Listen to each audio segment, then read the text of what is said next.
Hello नमस्कार दोस्तों, कैसे हैं आप सभी लोग। तो आज हम लोग डिस्कस करेंगे उत्तर प्रदेश करंट अफेयर मार्च 2020 जो हिंदी वर्जन रहेगा। तो अभी जो है यूपी पीसीएस का फॉर्म भरा जा रहा है। तो पिछला जो है हम लोग 2019 का बैकअप ईयर का करंट अफेयर भी हम लोग मंथली वाइज डालेंगे, और साथ में जब तक एग्ज़ाम नहीं होता तब तक मंथली वाइज जनवरी 2020 से जब तक एग्ज़ाम नहीं होता उस मंथ तक का करंट अफेयर भी हम लोग इस डिस्कस करेंगे। तो चलिए देखते हैं मार्च का करंट अफेयर। जेवर एयरपोर्ट विश्व के 100 रणनीतिक ग्लोबल इंफ्रास्ट्रक्चर प्रोजेक्ट में शामिल। फर्स्ट, जेवर इंटरनेशनल ग्रीनफील्ड एयरपोर्ट के पहले चरण को दुनिया में 100 रणनीतिक ग्लोबल इंफ्रास्ट्रक्चर प्रोजेक्ट में शामिल किया गया है। टॉप 100 में शामिल किया गया है। इसको लेकर अमेरिका के न्यूयॉर्क में 25 से 27 मार्च तक होने वाले 13वें ग्लोबल इंफ्रास्ट्रक्चर लीडरशिप फोरम में यूपी सरकार को आमंत्रित किया गया है। कौन से ग्लोबल इंफ्रास्ट्रक्चर में? 13वें ग्लोबल इंफ्रास्ट्रक्चर लीडरशिप फोरम में यूपी सरकार को आमंत्रित किया गया है। फोरम में प्रदेश सरकार के अधिकारी जेवर एयरपोर्ट के लिए अल्प समय में भूमि अधिग्रहण से लेकर निविदा पूरी करने तक की सफलता बताएंगे। आगे, राज्य सरकार के प्रवक्ता ने बताया कि एविएशन के क्षेत्र में यूपी और सर्बिया के प्रोजेक्ट को चुना गया है। किनको चुना गया है? यूपी और सर्बिया के प्रोजेक्ट को। यह एयरपोर्ट एशिया का दूसरा सबसे बड़ा हवाई अड्डा होगा। एशिया का दूसरा सबसे बड़ा हवाई अड्डा होगा। 30,000 करोड़ रुपए के निवेश से बना है ये एयरपोर्ट। इस परियोजना से 1 लाख से अधिक लोगों को रोजगार मिलने की संभावना है। नेक्स्ट, इस एयरपोर्ट से नोएडा, ग्रेटर नोएडा, गाजियाबाद, यमुना एक्सप्रेसवे के करीब नए उद्योग स्थापित होने से 1 लाख करोड़ रुपए का निवेश भी आएगा। इससे अर्थव्यवस्था को नई रफ्तार मिलेगी। 2022-23 में यहाँ से फ्लाइट्स का संचालन भी शुरू हो जाएगा। कब से? 22 और 23 से संचालन शुरू हो जाएगा। एयरपोर्ट के पास एक शहर बसाया जाएगा। क्लीन सिटी ग्रीन सिटी की थीम पर बसने वाले इस शहर में यूरोपीय देशों का प्रभाव दिखेगा।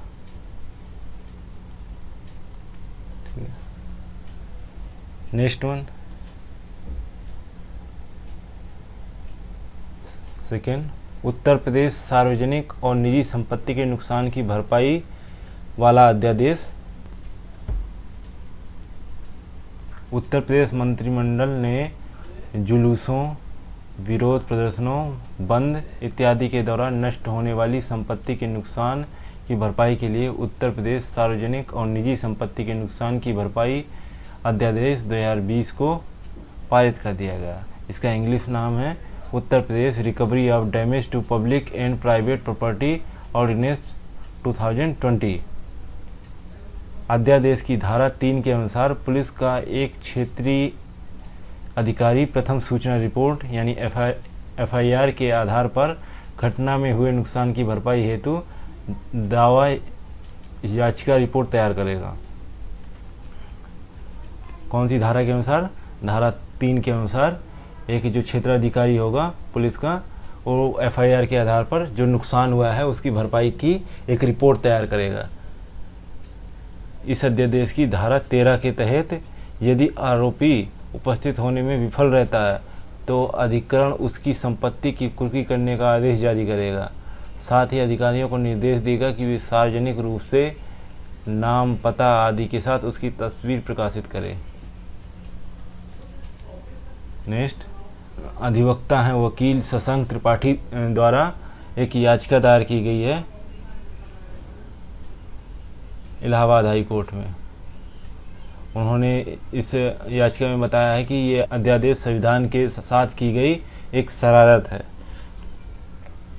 याचिकाकर्ता ने कहा कि संविधान के अनुच्छेद 213 के तहत अध्यादेश बनाने की शक्ति केवल आपात स्थितियों में ही लागू की जा सकती है, जब सदन सत्र में नहीं हो। उनका तर्क है कि ऐसी कोई आपातकालीन स्थिति नहीं है जिससे अध्यादेश को इस तरह जल्दबाजी में बनाया जाए।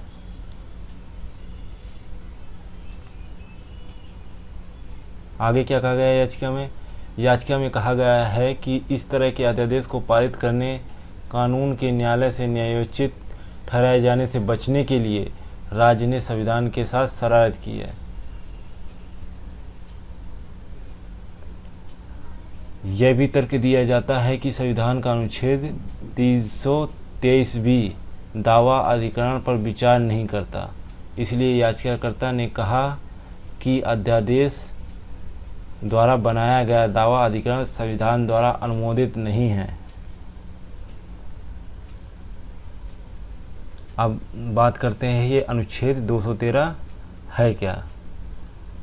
किसी राज्य के राज्यपाल के पास अनुच्छेद 213 के तहत अध्यादेश पारित करने की शक्तियाँ होती हैं। इस अनुच्छेद के तहत राज्यपाल को राष्ट्रपति की अनुमति के बिना अध्यादेश जारी करने का अधिकार है, लेकिन अध्यादेश को तभी लागू किया जा सकता है जब विधानसभा और विधान परिषद दोनों सत्र में ना हो। राज्यपाल के पास अध्यादेश वापस लेने की शक्तियाँ भी हैं। अध्यादेश पारित होने के बाद अध्यादेश को विधानसभा द्वारा पारित किया जाना आवश्यक है। यदि इसे विधानसभा में पारित नहीं किया जाता तो यह अध्यादेश शुरू होने के 6 सप्ताह के भीतर इसका अस्तित्व समाप्त हो जाता है। Next one, 3rd number, UP युवा हब योजना। उत्तर प्रदेश सरकार ने युवा उद्यमिता विकास अभियान या युवा हब योजना शुरू की है। युवा हब योजना में सरकार युवाओं को आत्मनिर्भर बनाने के लिए राज्य के प्रत्येक जिले में युवा हब की स्थापना करेगी। प्रत्येक राज्य में युवाओं को आत्मनिर्भर बनाने के लिए युवा हब की स्थापना की जाएगी। बेरोजगार युवाओं को उनकी योग्यता के अनुसार उपयुक्त नौकरी मिल जाएगी। यूपी युवा हब योजना राज्य में लाखों प्रशिक्षित युवाओं को रोजगार प्रदान करेगी। राज्य के प्रत्येक जिले में एक युवा हब स्थापित किया जाएगा। नेक्स्ट, प्रत्येक जिले में युवा हब स्थापित करने के लिए 50 करोड़ रुपए की राशि प्रस्तावित की गई है और यूपी स्किल डेवलपमेंट मिशन के विभिन्न प्रशिक्षण कार्यक्रमों में 2 लाख युवाओं को प्रशिक्षित करने का लक्ष्य भी रखा गया है। पिछले महीने यूपी बजट 2020-21 में युवा हब योजना को 1200 करोड़ रुपए आवंटित भी किए गए थे फरवरी में बजट सेशन के दौरान। इसका उद्देश्य ऑपरेशन के 1 वर्ष के लिए परियोजना की अवधारणा और वित्तीय सहायता में हजारों कुशल युवाओं को रोजगार प्रदान करना है। मुख्यमंत्री युवा योजना 2020-21 भी राज्य में 30,000 स्टार्टअप स्थापित करने की सुविधा प्रदान करेगी। नेक्स्ट देखते हैं 4th नंबर, मुख्यमंत्री अप्रेंटिसशिप प्रमोशन स्कीम CMAPS।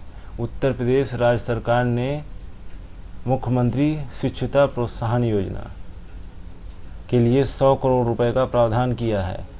यह यूपी सरकार की इंटर्नशिप योजना है। राज्य की युवाओं को ऑन जॉब प्रशिक्षण प्रदान किया जाएगा। इसके तहत इस योजना में बेरोजगार लोगों को न केवल प्रशिक्षण मिलेगा बल्कि उन्हें प्रति माह 2,500 रुपये एक स्टाइपेंड भी मिलेगा। वजीफे की कुल राशि में से केंद्र सरकार 1500 रुपये देगी, वहीं राज्य सरकार 1,000 रुपये देगी।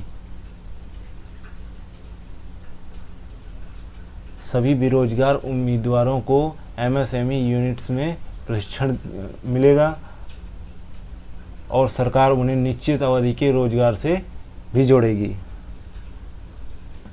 अगला देखते हैं 5th नंबर, यूपी के गाजियाबाद जिले में CM योगी के निर्देश के बाद टीम 11 का गठन।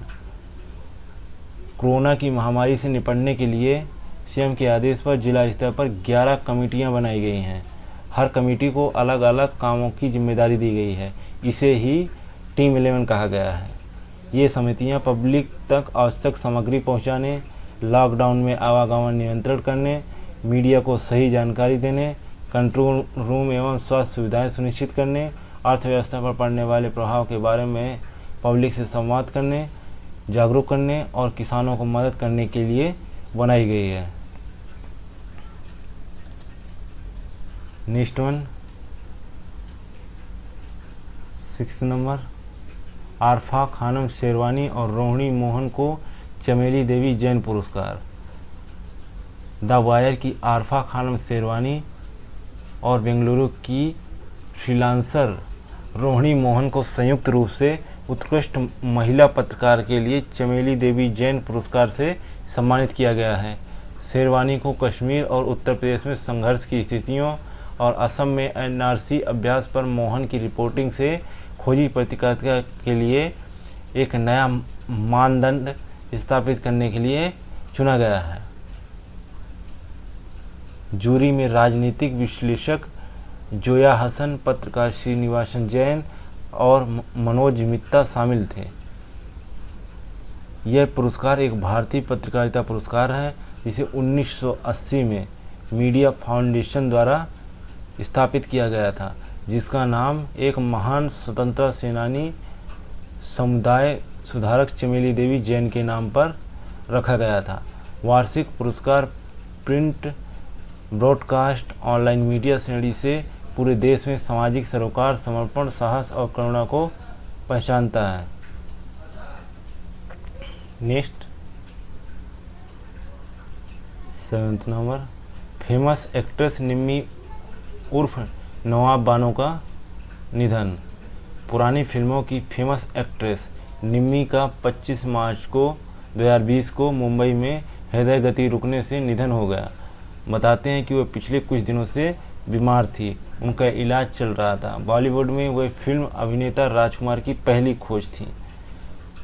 हालांकि उनके पिता मेरठ के रहने वाले थे, जबकि उनका जन्म आगरा में हुआ था। उनका असली नाम नवाब बानो था। पुरानी फिल्म बरसात से करियर शुरू करने वाली अभिनेत्री निम्मी ने फिल्म उड़न खटोला, भाई भाई, कुंदन, मेरे महबूब तथा आन जैसी फिल्मों में काम कर चुकी थी।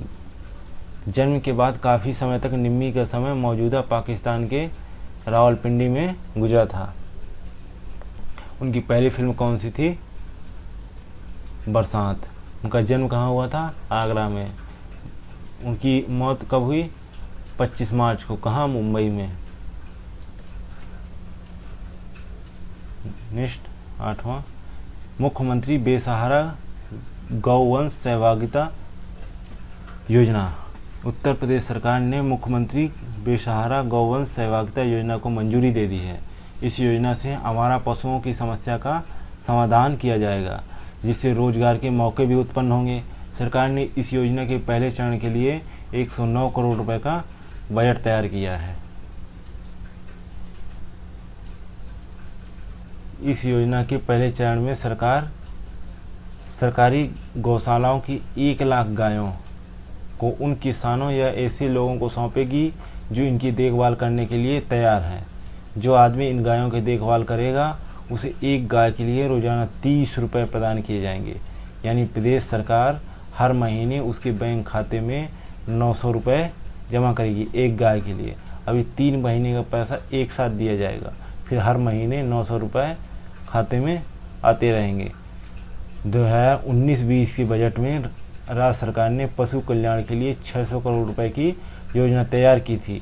इसमें गांव में पशु आश्रय स्थलों को तैयार करने, रखरखाव के लिए 250 करोड़, जबकि शहरों में इसी काम के लिए 200 करोड़ रुपए भी शामिल थे। एक नई योजना कौशल सतरंग योजना। 13 मार्च 2020 को उत्तर प्रदेश के मुख्यमंत्री सीएम योगी आदित्यनाथ ने कौशल विकास और रोजगार सृजन के लिए राज्य के युवाओं के लिए कौशल सतरंग योजना की शुरुआत की। कौशल सतरंग में 7 घटक होंगे जो युवाओं को अवसर प्रदान करेंगे। इस संबंध में यूपी सरकार ने आईआईटी कानपुर और अन्य प्लेसमेंट एजेंसियों के साथ मिलकर 2 लाख युवाओं को रोजगार प्रदान करने के लिए समझौता किया है। साथ ही राज्य के युवाओं को विश्व स्तर की प्रतियोगिताओं के लिए प्रशिक्षित भी किया जाएगा। नेक्स्ट 10वां, मंत्रिमंडल ने 1285 करोड़ रुपए के लिए अलीगढ़ हरदुआगंज फ्लाईओवर को मंजूरी प्रदान करी। देखते हैं, कैबिनेट ने 22 किलोमीटर लंबे अलीगढ़ हरदुआगंज फ्लाईओवर के निर्माण को मंजूरी दे दी है। मंत्रिमंडल ने 5 साल 2024-25 के समय में रेल मंत्रालय द्वारा विकसित किए जाने वाले 22 किमी लंबे अलीगढ़ हरदुआगंज फ्लाईओवर के निर्माण को मंजूरी दे दी है, जिसमें 1285 करोड़ रुपए से अधिक के परिव्यय का अनुमान लगाया गया है। ये जो है 2020 में बनना स्टार्ट हुआ है और 2024-25 तक बन के तैयार होगा। यही 5 साल हैं, इन्हीं 5 सालों में ये बन के तैयार होगा। देखते हैं, इस फ्लाईओवर से अलीगढ़ स्टेशन पर ट्रेन की देरी, भीड़ भाड़, मालगाड़ियों के ठहराव की समस्या का निराकरण हो जाएगा। यह रेलवे फ्लाईओवर हावड़ा की ओर जाने वाली सभी ट्रेनों को सीधे हरदुआगंज और बरेली की यात्रा करने की सुविधा प्रदान करेगा और मुख्य मार्ग को पार करने से पूरी तरह से बचा जाएगा। अगला देखते हैं 11 नंबर, सपा संस्थापक सदस्य और पूर्व केंद्रीय मंत्री बेनी प्रसाद वर्मा का 79 वर्ष की आयु में निधन हो गया। 27 मार्च 2020 को बेनी प्रसाद वर्मा समाजवादी पार्टी के पूर्व सदस्य और पूर्व केंद्रीय मंत्री का 79 साल की आयु में उत्तर प्रदेश यूपी में निधन हो गया। लखनऊ में उनका निधन हो गया। उनका जन्म 11 फरवरी 1941 को उत्तर प्रदेश यूपी के बाराबंकी में हुआ था। कहाँ हुआ था? बाराबंकी में। बेनी प्रसाद वर्मा उन्हें पार्टी संरक्षक मुलायम सिंह यादव का सबसे करीबी माना जाता है। वर्मा तत्कालीन प्रधानमंत्री एच.डी. देवगौड़ा के मंत्रिमंडल में 1996 से 98 के बीच दूरसंचार मंत्री थे और कांग्रेस के नेतृत्व में यूपीए सरकार में इस्पात मंत्री भी रहे थे। नेक्स्ट देखते हैं,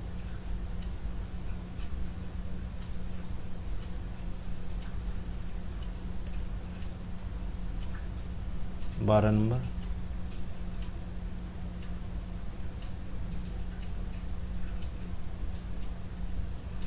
रक्षा उत्पादन को बढ़ाने के लिए तमिलनाडु और उत्तर प्रदेश रक्षा में भूमि अधिग्रहण किया गया।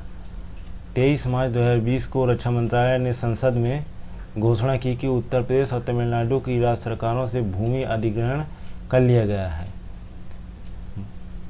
भारत सरकार ने अगले 5 वर्षों में रक्षा निर्यात को 5 बिलियन अमेरिकी डॉलर तक बढ़ाने की योजना बनाई है। इस लक्ष्य को हासिल करने के लिए केंद्र सरकार अपने निवेश के अवसरों का विस्तार कर रही है। रक्षा उत्पादन के लिए तमिलनाडु में 1182 हेक्टेयर और उत्तर प्रदेश में 1537 हेक्टेयर भूमि का अधिग्रहण किया गया है। अब इसकी पहले क्या है? रणनीतिक साझेदारी मॉडल प्रस्तुत किया गया है। इसके तहत निर्माता कंपनी को भारतीय संस्थाओं के साथ साझेदारी करनी होगी और प्रौद्योगिकी हस्तांतरण के माध्यम से विनिर्माण इकाइयाँ स्थापित करनी होंगी। रक्षा क्षेत्र के लिए प्रत्यक्ष विदेशी निवेश नीति को संशोधित किया गया है। अब सरकारी मार्ग के माध्यम से 100% निवेश की अनुमति प्रदान कर दी गई है। निवेश से संबंधित मुद्दों और इसके संबंधित नियामक उपायों के लिए डिफेंस इन्वेस्टर सेल का निर्माण किया गया है।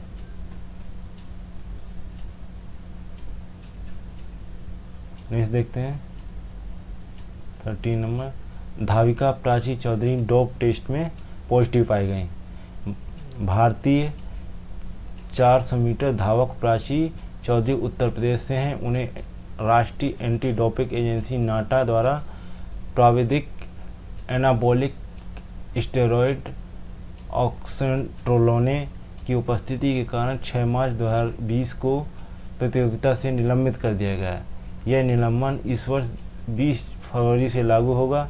विश्व डोपिंग रोधी एजेंसी और राष्ट्रीय डोपिंग रोधी एजेंसी की सूची के अनुसार स्टेरॉयड आर्जेंटोलोने प्रतिबंधित दवा है। अगला देखते हैं 14 नंबर। केंद्र सरकार ने प्रतिष्ठित पर्यटन स्थलों की सूची में 2 स्थल उत्तर प्रदेश से। सरकार देश में 17 प्रतिष्ठित पर्यटक स्थल विकसित करेगी जो विश्व स्तर के पर्यटन स्थलों के रूप में विकसित होंगे। ये स्थल अन्य पर्यटन स्थलों के लिए एक मॉडल के रूप में कार्य करेंगे, जिसमें उत्तर प्रदेश से ताजमहल और फतेहपुर सीकरी को सम्मिलित किया गया है। Thank you for watching Examophobia YouTube channel. मिलते हैं नेक्स्ट सीरीज में अप्रैल की करंट अफेयर के साथ। Thank you. प्लीज़ लाइक कीजिए, शेयर कीजिए और कमेंट